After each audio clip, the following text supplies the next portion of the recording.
Okay, so this is going to be a little bit of a longer video because I want to show you how to do the multiple steps that you need so you can get your holes drilled in the right place in this board. Before we go any further, remember you do have to take a safety test on all of these big machines before you're allowed to use them, but you should have done that already. If you haven't done that already, please let me know so I can give you that safety test. Sorry, I just hit my microphone. Okay, so you'll remember we have our holes marked. We need to drill properly. Now, all over this room, there are all sorts of tools that are lost and running around and they need some friends. So you might not find the right bit that you need in our bit caddy right here. You may have to ask Mr. Schroeder. That'll be me. I guess I'm referring to myself in the third person now. Weird. However, I want to show you how to measure the proper, how to get the proper bit for the job at hand. Now, this is a particularly sized rivet, but let's say you don't know. Let's say I just gave it to you and you go, oh, I have a rivet. How do you figure out which one to use? Well, your eyes are going to be the best judge. You're going to go through here and you're going to go, which one looks right? Well, clearly not so much.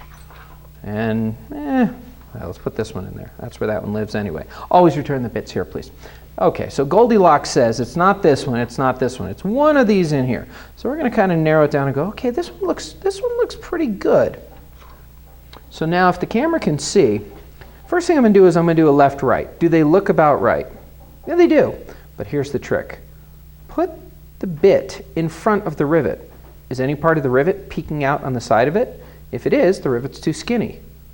If it's not, the rivet may be the right size. And now reverse it. Does the rivet hide the bit? Does the bit hide the rivet? If the answer is yes to both, that means they're the same size. You've got the proper bit. So you got the proper bit. Now it's time to use the bandsaw. There should be no bit in there. If there is, and you're not sure if it's right, take it out, test it. So we're going to take our chuck here, our chuck key, and our bit. We put the bit in there and we hold it with our hand. We insert the chuck key and we turn it in this direction.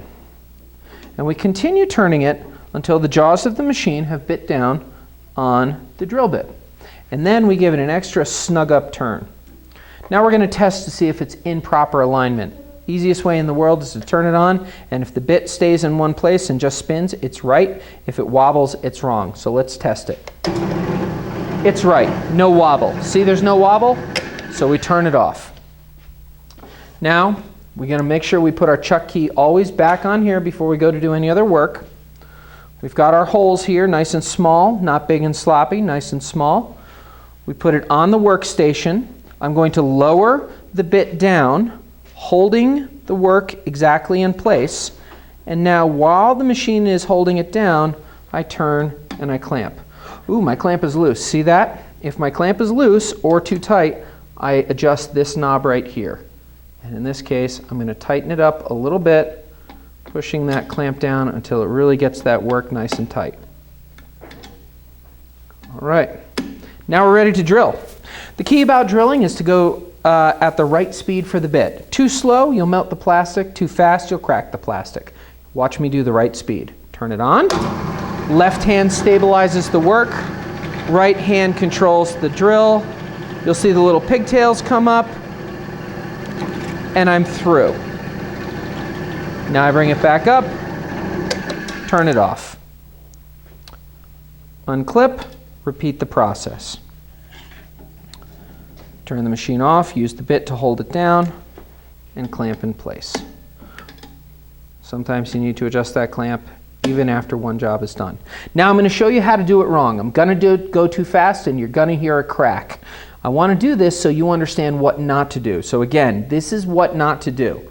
I followed all the proper steps, but now I'm going to break the board by pushing too fast. Now, we may be lucky, it might have gone through, but you did hear that pop. You're going to know if you broke the board when you peel your paper off. See how the back of it is broken out like that? At the very least, the back of that hole is ugly. It's not a nice, neat hole.